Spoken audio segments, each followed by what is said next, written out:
Hi, welcome to Bookie. The book we are going to unlock for you today is called Amusing Ourselves to Death. Can you recall the fierce battle fought by Trump and Hillary? At one point, the presidential speeches between the two sides descended into a shouting match. On October 9, 2016, the second presidential candidate debate was held at Washington University in St. Louis. The debate included issues like people's livelihood, covering medical insurance, taxes, and basic education. These topics deserved the general public's attention. However, surprisingly, the key points of the debate were not what attracted their attention. Instead, online commentary was what grabbed the spotlight. For example, some people on Twitter joked, "This looks like a karaoke love song duet." Moreover, during the election campaign, news of private scandals pushed the political show to its climax. From Hillary Clinton's email controversy and the William J. Clinton Foundation, to Trump's allegations of tax evasion, these scandals added a dash to the election. The media also publicized many pictures and videos of their tit-for-tats, and reported massively on their responses to scandals. Meanwhile, people's livelihood issues, which were of dire public concern, were squeezed in the corner of newspapers. Only the never-ending stream of gossip made headlines. It causes us to reflect on the following question: in the era of amusing ourselves to death, are you turning everyday events into a source of amusement, or are these life events amusing you? What does amusing ourselves to death really mean? Why has this type of phenomenon appeared in our current era? The book Amusing Ourselves to Death will reveal these secrets using different perspectives.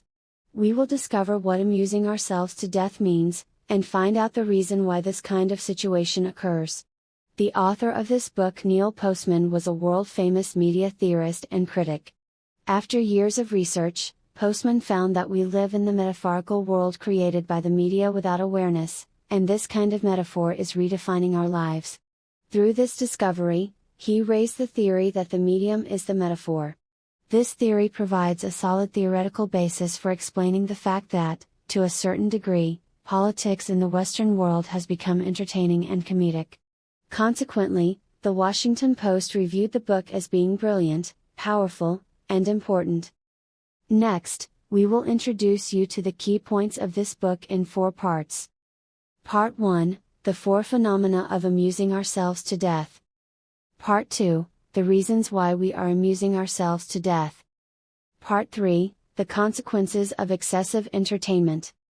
Part 4, reflections drawn from amusing ourselves to death. First, let's take a look at the first part, the 4 phenomena of amusing ourselves to death. In today's world, people are very fond of entertainment, and we have access to many forms of it in everyday life. Many social media and entertainment apps are available on our mobile phones. Even the headlines of newspapers, TV, and online media are dominated by various sources of entertaining gossip every day.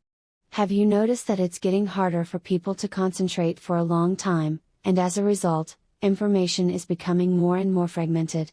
It seems that we would rather spend hours binge watching short videos on TikTok, than sit quietly and read a book. As early as the 1980s, Postman had already noticed this phenomenon.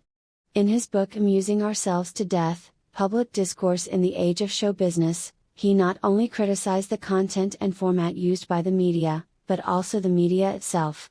Today, we have undergone a transformation from the deep and profound era of written words, to the shallow and superficial era of TV and even mobile internet.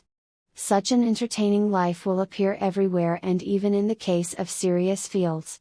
Its negative impact on our life will be immeasurable. Let's now take a look at the serious fields that have been influenced by it, namely the 4 phenomena of amusing ourselves to death. The first phenomena is that politics has become a comedic show. The word politics usually brings to mind images of power and majesty, while the word entertainment is associated with images of comedy and jest. However, today, with the rapid development of the internet, the fields of politics and entertainment are often put together for the purpose of fun. This can be seen on well-known popular talk shows. Saturday Night Live is an extreme example of this.